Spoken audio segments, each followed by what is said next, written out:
I'm Ethan Illers of KOMU Sports, joined again now by Connor Worley. This isn't the Mizzou Arena basketball court. Actually, we're inside the Missourian newsroom, getting set to preview the Mizzou Vanderbilt game for this edition of Full Court Press. Connor, this is the Rally for Ryan game. The Tigers are actually undefeated in the Rally for Ryan game, and that started 4 years ago. And clearly this game couldn't come at a better time because Missouri is pretty desperate for wins at this time. Yeah, I think they're going to go 4-0 in this game, especially Vanderbilt is a terrible team. They had this nice overtime contest a few weeks ago against Tennessee. That's probably their best showing all year, and that was a loss. But Missouri really needs to rebound. They're 10-9 right now on a 4-game skid, and they really need to get this game. Speaking of that, though, they played Auburn in their previous game at Auburn. They kept it close in the first half, though. Then the second half, the wheels just came off, and clearly, the turnovers, just everything. What could go wrong went wrong for Missouri in the second half. Yeah, and they have this habit. I mean, it was close at half. It was 30. They were only down 31, 34. But they have this habit of second half. They just can't make adjustments, or they can't answer to the other team's adjustments. This happened against Tennessee. Happened at the very end of the game against LSU last week. And I don't know if it's a coaching staff issue or the players aren't just talented enough to overcome certain obstacles, but it's something they really need to address.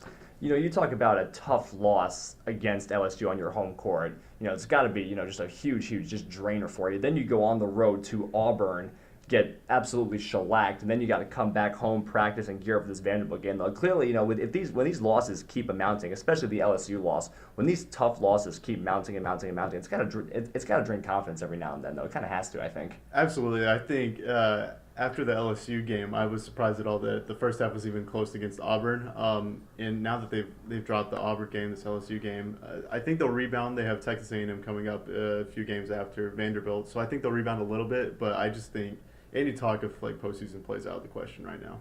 Jonte Porter was in fact the leading scorer last year against Vanderbilt in Nashville. This year, obviously, he's out for the season. So basically, the whole team is going to have to step up big time for this game, though, because as we're seeing throughout this season, Jonte Porter is the kind of guy that's really hard to replace, and it doesn't take just one person to replace him. No, yeah, as you've seen this year, they've tried Purrier, hasn't worked. Tried Santos, hasn't worked. Tried Mitchell Smith, hasn't worked.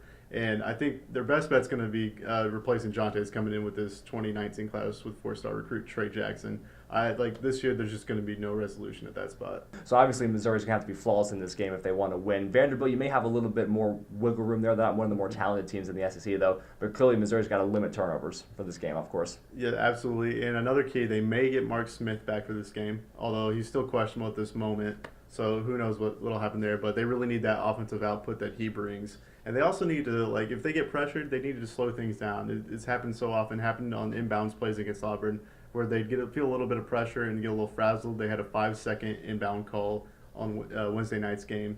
And they just need to slow their pace a little bit. Sometimes they get a little too frantic and try to just play everything with how the moment's feeling. And I think if they can set the tempo and control the pace against Vanderbilt, they'll be fine. And let's just touch on, the Rally for Ryan game. Obviously, Brad loses daughter, Ryan, who's diagnosed with cancer. She's, fighting it, obviously. This game has always been a big hit ever since it started 4 years ago, back again against Tennessee when it started 4 years ago. This game has always been a big hit. And the cause for this, though, is definitely something special. And I think it definitely gives Mizzou, it definitely motivates them more. And it gives them, I think, something more to play for. And also, I think it's the crowd's so energized during all those games. I mean, they filled those arenas whenever it was in the Kim Anderson years, and they had terrible records. So I don't expect this to be any different. I expect the crowd to be really enthused, and I think the players will feed off that.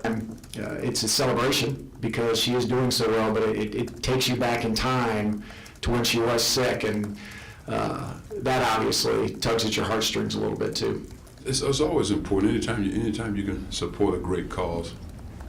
I don't think there's nothing better when you're talking pediatric cancer.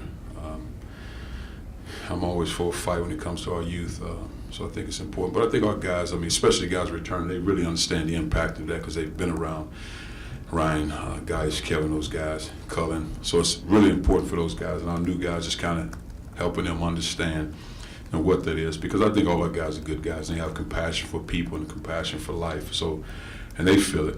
Well, there you have it. Mizzou's going to take on Vanderbilt 7:30 p.m. Saturday at Mizzou Arena.